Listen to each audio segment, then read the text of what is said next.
خشیت اللہ، اس قرآن کے اندر وہ پاور ہے کہ بڑے بڑے پہاڑ کو بھی چکنا چور کر سکتا ہے، لیکن انسان کے دل پر آج قرآن کا کوئی اثر نہیں ہو رہا ہے۔ کیوں؟ کیونکہ پہاڑ سے زیادہ کٹھور ہو چکا ہے انسان کا دل۔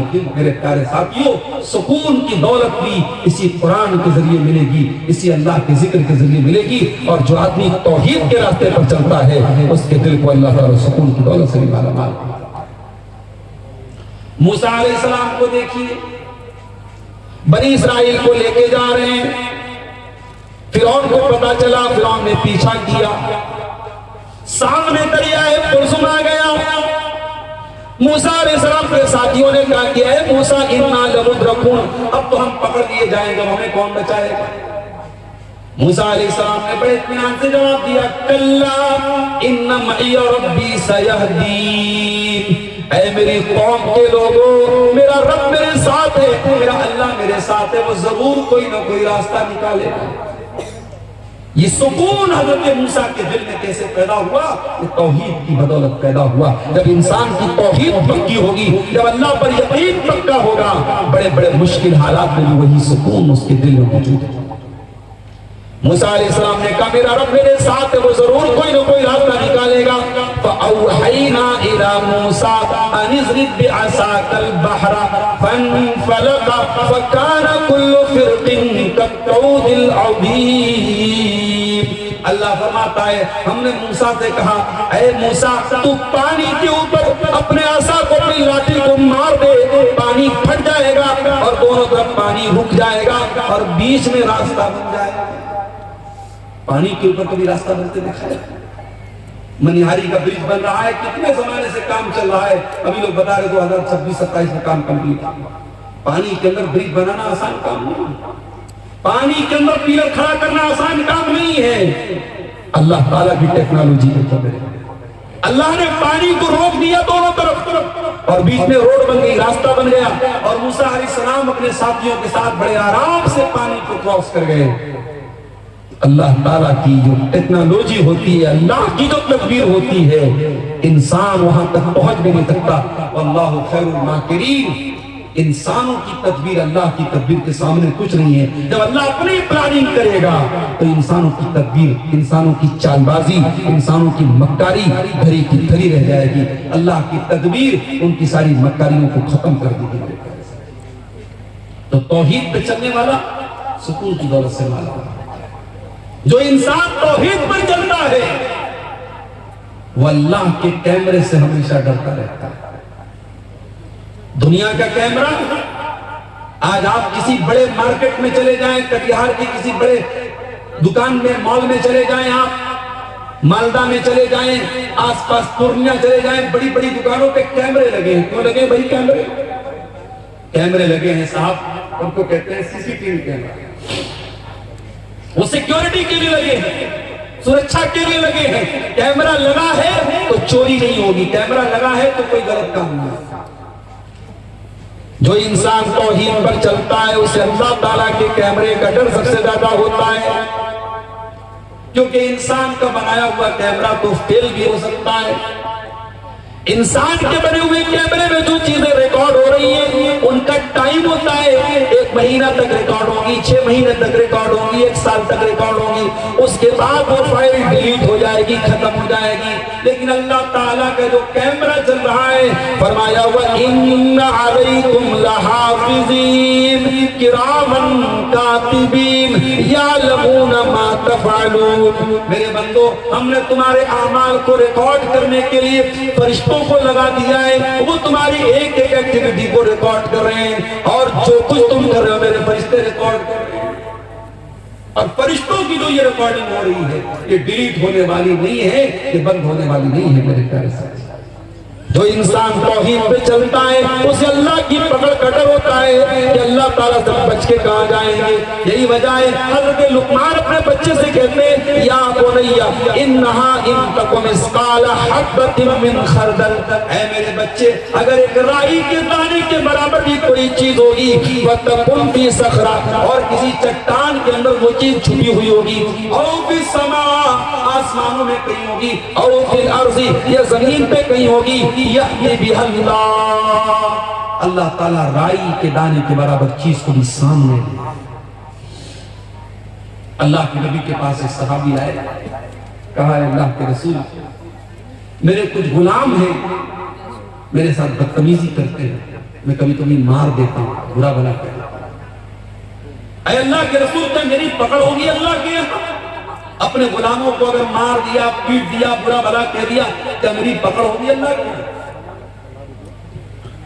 اللہ کے نبی نے قرآن کی آیت کی وَنَزَعُ الْمَوَازِينَ الْقِسْطَ لِيَوْمِ الْقِيَامَةِ،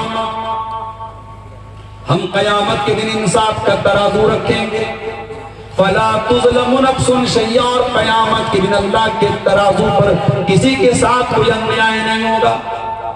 وَإِن كَانَ مِثْقَالَ حَبَّةٍ مِّنْ خَرْدَلٍ أَتَيْنَا بِهَا، اور ایک رائی کے دانے کے برابر بھی اگر تمہارا کوئی عمل ہوگا اللہ کے ترازو پر سامنے آ جائے گا۔ وَكَفَى بِنَا حَاسِبِينَ، میرے بندو جب ہم حساب لیں گے تو پورا پورا لیں گے۔ اللہ کے نبی نے قرآن کی آیت پڑھی اور کہا کہ اے میرے صحابی، آپ اپنے غلاموں کو جو مارتے ہیں، پیٹتے ہیں، جو برا بلا کہتے ہیں، اس کو کیلکولیٹ کیا جائے گا، اس کو ناپا جائے گا، اس کو تولا جائے گا۔ اگر آپ کے غلاموں کی جو بدتمیزی ہے، آپ کے غلاموں کی جو نافرمانی ہے، اگر وہ زیادہ نکلی اور آپ کی سزا کم نکلی تو آپ کو ان کی نیکی مل جائے گی، آپ کے گناہ کچھ کم ہو جائیں گے۔ لیکن اگر آپ نے اپنے غلاموں کو جو سزا دی ہے، جو مارا ہے، جو پیٹا ہے، اگر آپ کی سزا زیادہ ہے اور آپ کے غلاموں کی غلطی کم ہے تو پھر ان کے گناہ آپ کے اوپر لادے جائیں گے اور آپ کو اپنی نیکیوں سے ہاتھ دھونا پڑے گا۔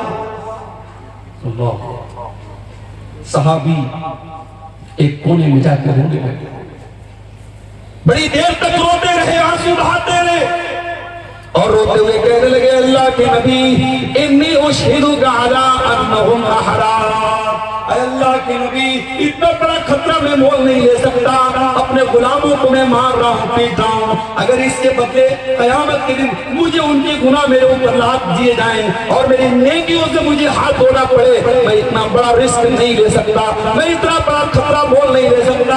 اے اللہ کے نبی میں آپ کو گواہ بنا کے کہتا ہوں میں اپنے سارے غلاموں کو آزاد کر رہا ہوں۔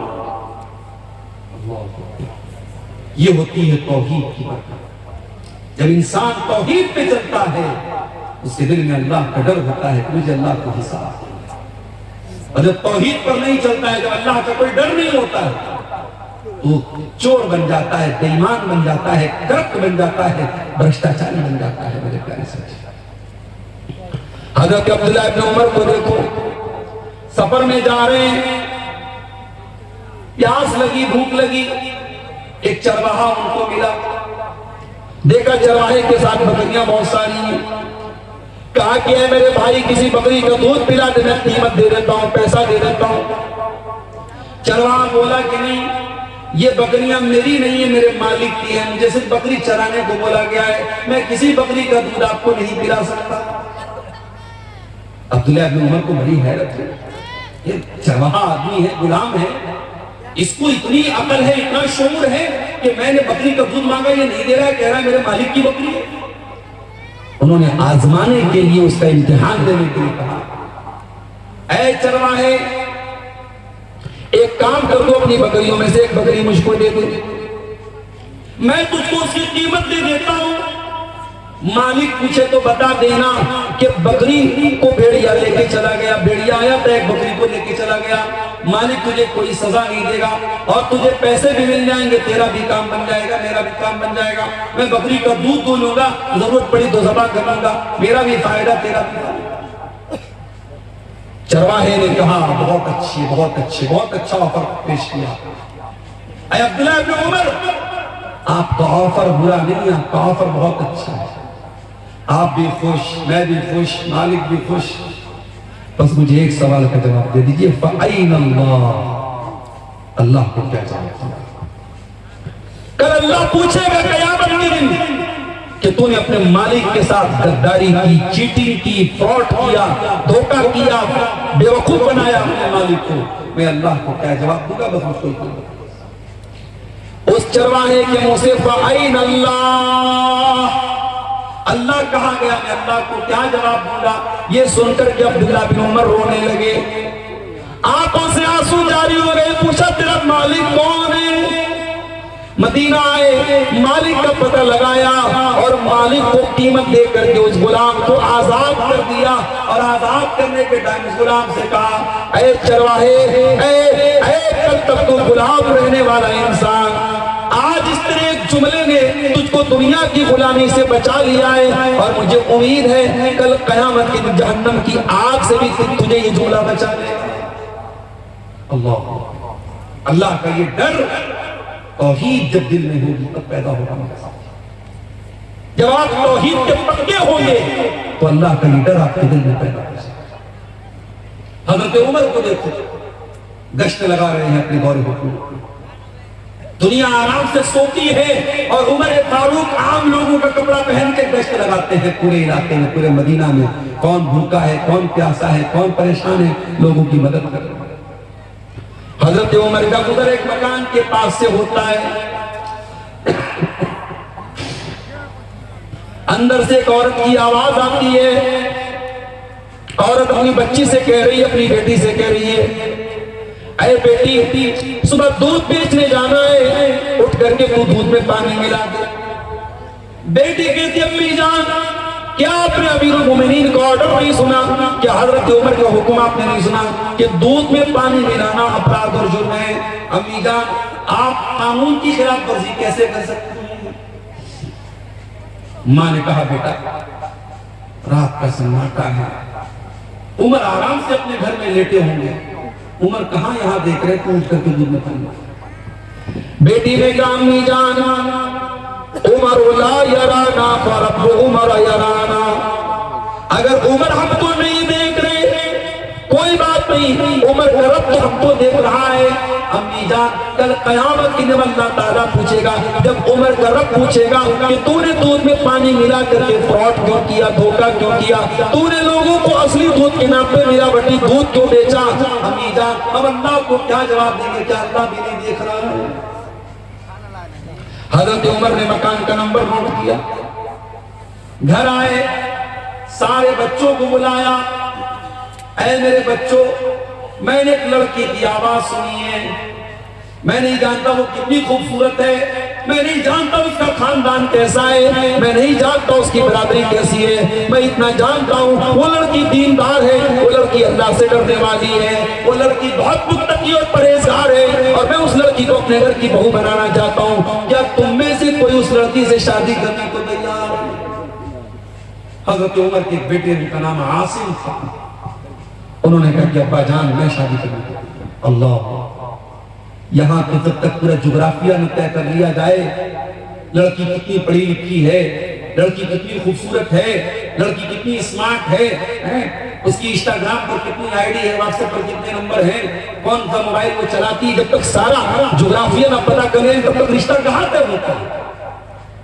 اور آج جو ہمارے گھروں جو بگاڑ ہے میرے پیارے سے، اس کی ایک بہت بڑی وجہ یہ بنیاد ہماری خراب ہے۔ ہماری مائیں بہنیں جب رشتہ دیکھنے جاتی ہیں وہ خوبصورتی دیکھتی ہیں، وہ مال دیکھتی ہیں، وہ جہیز دیکھتی ہیں، دینداری کون دیکھتا ہے میرے ساتھ؟ دیندار بچیاں گھروں میں بیٹھی ہے، کوئی رشتہ پوچھنے والا نہیں ہے، اگر ان کی شکل صورت کچھ کم ہے، کچھ 19 ہے، کچھ رنگ سانولا ہے، بہت دیندار ہے، بہت اچھی ہے، بہت نمازی ہے، بہت علم والی ہے، ان کے رشتے اچھے نہیں مل رہے ہیں، اور جو بدچلن بھی ہے، بے حیا بھی ہے، بے شرم بھی ہے، لیکن خوبصورت ہے، اس کے رشتے فوراً مل جاتے ہیں۔ میرے پیارے بھائیوں جب آپ نے خوبصورتی کو معیار بنایا ہے، جب آپ نے رنگ کو معیار بنایا ہے، جب آپ نے حسن کو معیار بنایا ہے اور دین کو سائیڈ رکھ دیا ہے، تو پھر روتے کیوں ہو؟ پھر رونے کی کیا ضرورت؟ آپ نے جو بویا ہے وہی کاٹ رہے ہو۔ جب آپ نے خوبصورت بہو لائے ہیں آپ، اچھا بہو آئی، 1 سال کے بعد ماں باپ کہتے ہیں ہمارا بیٹا تو ہمارے ہاتھ سے نکل گیا، ذرا بہو کے کمرے میں جا کے دیکھیں، بہو کے کمرے میں جو بیڈ ہے وہ کس نے دیا؟ سسر نے دیا۔ الماری کس نے دی؟ سسرال سے ملی۔ آپ کا بیٹا جس کا پانی پی رہا ہے وہ کہاں سے آئی؟ سسرال سے آئی۔ آپ کا بیٹا جس بلیٹ پہ گھوم رہا ہے وہ بلیٹ کہاں سے آئی؟ سسرال سے آئی۔ گاڑی سسرال کی، مسیری سسرال کی، فریج سسرال کی، الماری سسرال کی، جب تمام آپ کے بیٹے کے کمرے میں جو چیزیں بھری ہیں وہ سسرال کی ملی ہوئی ہیں، تو آج آپ یہ شکایت کیوں کر رہے ہیں کہ ہمارا بیٹا ہماری بات کم مانتا ہے، اپنے ساس سسر کی بات زیادہ مانتا ہے؟ ارے بھائی تو صحیح تو کر رہا ہے، آپ کا بیٹا نمک حلال کر رہا ہے، نمک حرام نہیں ہے، وہ جس کا نمک کھا رہا ہے اس کا گن گا رہا ہے، جہاں سے اس نے سامان حاصل کیا ہے اور پورے کمرے میں جہاں کا سامان بھرا ہے انہی کی وہ تعریف کر رہا ہے اور انہی کے قصیدے پڑھ رہا ہے۔ میرے پیارے ساتھیوں، شادی بیاہ کے لیے آج ہم نے ایسی رسم و رواج کی ایسی چادر چڑھا دی ہے۔ آج میں بار بار تقریروں میں یہ بات کہتا ہوں، آج ہم نے نکاح کو مشکل بنا دیا ہے۔ آج ایک غریب آدمی اپنے لڑکا لڑکی کی شادی کرنا چاہے، دنیا بھر کے مسئلے ہیں۔ لڑکی کی شادی ہے تو جہیز کا انتظام کرنا ہے، اور اسی طریقے سے زیور کا انتظام کرنا ہے، 500 باراتیوں کا انتظام کرنا ہے، اور لڑکے کی شادی ہے تو اس میں بھی اتنے کا کھانا ہونا ہی چاہیے۔ اب آپ کے شیر سبادیوں میں کبھی میں کسی شادی میں شامل ہوں، ہمارے بنارس میں ایک زمانے میں لوگ گھروں میں دعوت کر لیتے تھے، اب صاحب شادی ہال میں دعوت ہوتی ہے۔ حیدرآباد میں میں گیا، وہاں لوگوں نے بتایا کہ شادی ہال میں دعوت ہوتی ہے اور سات طریقے کے 8 طریقے کے کھانے جب تک نہ ہو تب تک دعوت مکمل نہیں ہوتی۔ کشمیر میں گیا، کشمیر میں شادی کے موقع پر 19 طریقے کے گوشت بنتے ہیں اور تب جا کر کے شادی مکمل ہوتی ہے۔ آپ نے شادی کو اتنا مشکل بنایا ہے اور زنا 500 روپے میں اور 200 روپے میں ہو رہا ہے۔ میرے پیارے ساتھیوں، جب آپ حلال کو مشکل کریں گے حرام عام ہو جائے گا۔ میرے نبی نے نکاح کو اتنا آسان بنایا تھا، اتنا آسان بنایا تھا، لڑکی کا اگر ولی راضی ہے اور لڑکا راضی ہے، 2 گواہوں نے آ کر کے ان کے سامنے لڑکے نے قبول کر لیا، اور مہر میں اگر کوئی روپیہ پیسہ نہیں تھا، اگر لڑکے کو قرآن کی کچھ آیتیں بھی یاد ہے اور اس نے اسی کو مہر بنا دیا کہ میں اپنی ہونے والی بیوی کو قرآن کی آیتیں سکھا دوں گا، یہی مہر بن گیا، اور ایسا بھی نکاح ہوا ہے نبی کے دور میں۔ میرے پیارے ساتھیوں، جب آپ نکاح کو مشکل بنائیں گے زنا آسان ہوگا، اور آج زنا آسان ہو چکا ہے اور عام ہو چکا ہے، اور وہ گناہ اس کے بارے میں قرآن کہتا ہے وَلَا تَقْرَبُوا الزِّنَا، تم زنا کے قریب بھی مت جانا۔ اور شاید کوئی گھر بچا ہو، کوئی گاؤں بچا ہو، کوئی خاندان بچا ہو جہاں اس گناہ کی آگ کی لپٹیں نہ پہنچ چکی ہو۔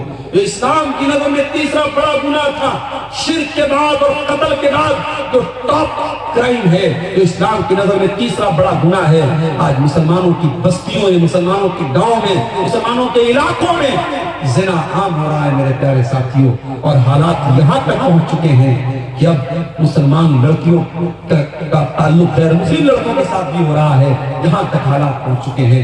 میرے پیارے ساتھیوں، جب آپ توحید کے پکڑے ہوں گے، آپ کے دل میں اللہ کا ڈر ہوگا، تو آپ زنا سے بھی اپنے آپ کو بچائیں گے، آپ اپنی شرمگاہ کی بھی حفاظت کریں گے، ایک عورت اپنی آبرو کی بھی حفاظت کرے گی۔ آپ دیکھیے وہ چرواہا جو اپنے مالک کے ساتھ وفادار تھا اور اللہ سے ڈرنے والا تھا، اس نے کہا کہ اگر میں اپنے مالک کو دھوکہ دے دوں تو اللہ کو کیا جواب دوں گا، اور عبداللہ بن عمر رضی اللہ تعالیٰ نے اس کو آزاد کر دیا۔ اور وہ لڑکی جو ماں کے سامنے یہ کہتی ہے اگر عمر دیکھنے والا نہیں ہے تو عمر کا رب دیکھ رہا ہے، اور اس لڑکی کو حضرت عمر اپنے گھر کی بہو بناتے ہیں، اور بعد میں اسی لڑکی کی اولاد میں سے ایک انسان پیدا ہوتے ہیں جن کا نام عمر بن عبدالعزیز رحمۃ اللہ علیہ ہے، جن کو عمر ثانی کہا جاتا ہے۔ میرے پیارے ساتھیوں، توحید کے اس عقیدے میں پکے ہو جائیے، توحید کو مضبوط کیجئے۔ جب آپ توحید کے پکے ہوں گے تو آپ دیکھیں گے آپ کا اخلاق بھی ٹھیک ہو رہا ہے، آپ کا کیریکٹر بھی درست ہو رہا ہے، آپ کے سلوک پر بھی اس کا اثر پڑ رہا ہے۔ میرے پیارے بھائیوں، آج دنیا کی عدالتیں آپ جا کے دیکھیں، عدالتوں میں اپرادھی اپنے آپ کو بچانے کے لیے ایڑی چوٹی کا زور لگاتا ہے، وکیل کو خرید لیتا ہے، جج کو خرید لیتا ہے، پولیس کو خرید لیتا ہے۔ لیکن نبی کے دور میں عدالت میں اپرادھی آتا ہے، غامدی عورت آتی ہے اور آ کر کے کہتی ہے انی اصبت الزنا، اے اللہ کے نبی میں نے زنا کیا ہے، میں شادی شدہ عورت ہوں، میں نے زنا کیا ہے، مجھے معلوم ہے شادی شدہ اگر زنا کرے اس کی سزا اسلام میں پتھروں سے مار مار کے ختم کر دینا ہے، اے اللہ کے نبی میں نے بہت بڑا گناہ کر لیا ہے، مجھے پاک کر دیجئے، مجھے دنیا میں سزا دے دیجئے تاکہ آخرت میں مجھے زنا کی سزا نہ جھیلنی پڑے۔ اللہ کے نبی نے پہلے تو ٹالنے کی کوشش کی، آپ نے کہا لے جاؤ اس کو، کیا بک رہی ہے جانے دو اس کو. اس عورت نے کہا اللہ کے نبی اتنی لوہو بلا میں پیٹ سے ہوں, میرے پیٹ میں حمل بھی ہے, بچہ بھی ہے, میں جھوٹ نہیں بول رہی ہوں, مجھے سزا دے دیجیے زنا کی. آپ نے کہا ٹھیک ہے جاؤ, جب بچہ جنم لے لے, جب بچہ پیدا ہو جائے تب تو میرے پاس آئے. آپ نے 9 مہینے کا ٹائم اپرادھی کو دے دیا. اپرادھی بھاگ سکتا ہے, بچ سکتا ہے. اللہ کے نبی بھی شاید بھول چکے ہوں گے, صحابہ بھی شاید بھول چکے ہوں گے. 9 مہینے کے بعد بچہ پیدا ہوتا ہے اور اس بچے کو گود میں لے کر کے آتی ہے. اے اللہ کے نبی شاید آپ بھول گئے, میں خامے دیا ہوں, میں وہی عورت ہوں جو 9 مہینے پہلے آپ کے پاس آئی تھی. اے اللہ کے نبی مجھ کو زنا کی سزا دے دیجیے, مجھ کو معاف کر دیجیے. آپ نے فرمایا نہیں, ابھی بچہ بہت چھوٹا ہے, ماں کا دودھ پی رہا ہے, جاؤ جب یہ بچہ روٹی کھانے لگے تب تم میرے پاس آنا. اللہ کے پیارے نبی نے 2 سال کا ٹائم اپرادھی کو اور دے دیا, 2 سال کا موقع اور دے دیا کہ جا تو بھاگ سکتا ہے تو بھاگ جا, بچ سکتا ہے تو بچ جا, اپنے آپ کو بچا سکتا ہے تو بچا لے. وہ لوگوں وہ کون سی طاقت تھی, وہ کون سی قوت تھی. 2 سال کے بعد جب بچہ روٹی کھانے لگتا ہے, وہ عورت اپنے بچے کو گود میں لے کر کے آتی ہے. بچے کے ہاتھ میں روٹی کا ٹکڑا ہے, بچہ روٹی کھا رہا ہے. اے اللہ کے نبی میرا بچہ دودھ چھوڑ چکا ہے, میرا بچہ روٹی کھانے لگا. اے اللہ کے نبی اب تو مجھے زنا کی سزا دے دیجیے. آپ نے زمین میں گڈھا کھدوایا, عورت کا آدھا دھڑ زمین میں گاڑا گیا. جو اسلام میں سزا ہے, شادی شدہ کی سزا زنا کی, پتھروں سے مارا گیا اس عورت کو, رجم کیا گیا. جب پتھروں سے مارا جانے لگا, اس عورت کے خون کے کچھ چھینٹے حضرت خالد بن ولید کے کپڑوں پر پڑ گئے. حضرت خالد بن ولید کی زبان سے کچھ نازیبا کلمات نکل گئے, کچھ نامناسب کلمات اس عورت کے حق میں نکل گئے. انہوں نے کچھ ایسی باتیں بول دی کہ پتہ نہیں کیسی عورت کا خون میرے کپڑے پر پڑ گیا. اللہ کے نبی نے بڑے غصے میں فرمایا محلن یا خالد, اے خالد خبردار, اے خالد اپنی زبان کو لگام دو. اے خالد یہ کوئی معمولی عورت نہیں ہے. لقد تابت توبۃ, اس نے اللہ کی بارگاہ میں سچی توبہ کی ہے. لو تابا صاحب مقسل لغفر لہ, اگر کوئی ڈاکو بھی ایسی توبہ کرتا تو اللہ اس کو بھی معاف کر دیتا. یہ ہے توحید. جب آپ توحید کے راستے پر آتے ہیں تو آپ کا دل ایسا ہو جاتا ہے کہ آپ اللہ کی بارگاہ میں آ کر کے اپنے گناہوں کا اقرار کر لیتے ہیں. اس لیے میرے پیارے بھائیوں, جو گناہوں کے بوجھ سے بوجھل بنا ہوا ہے, جو گناہوں کی زنجیروں میں جکڑا ہوا ہے, آؤ یہ رات کا سناٹا ہے, یہ رات کا سہانا وقت ہے, جاؤ وضو کر کے اپنے کمرے میں, اپنے مسجد میں, یہ جہاں بھی مناسب ہو, جا کر کے اللہ کے سامنے سجدے میں سر جھکا دو اور اللہ کے سامنے اپنے گناہوں کا رونا بولو, اللہ کے سامنے اپنی غلطیوں کا اقرار کر لو. یقین جانو جب اللہ کے سامنے تم سر جھکا دو گے میرے پیارے ساتھیوں, پھر آپ کو کہیں اور سر جھکانا نہیں پڑے گا. شاعر کہتا ہے وہ ایک سجدہ جسے تو گرا سمجھتا ہے, 1000 سجدوں سے دیتا ہے آدمی کو. آج ہمارے دیش میں اس توحید کے خلاف بھی باتیں ہو رہی ہیں, اسلام کے خلاف بھی باتیں ہو رہی ہیں, اور ایسا میسج دیا جا رہا ہے, ایسا نیریٹو کہا جا رہا ہے کہ اسلام کا ماننے والا سب سے گھرنا کرتا ہے, سب سے نفرت کرتا ہے.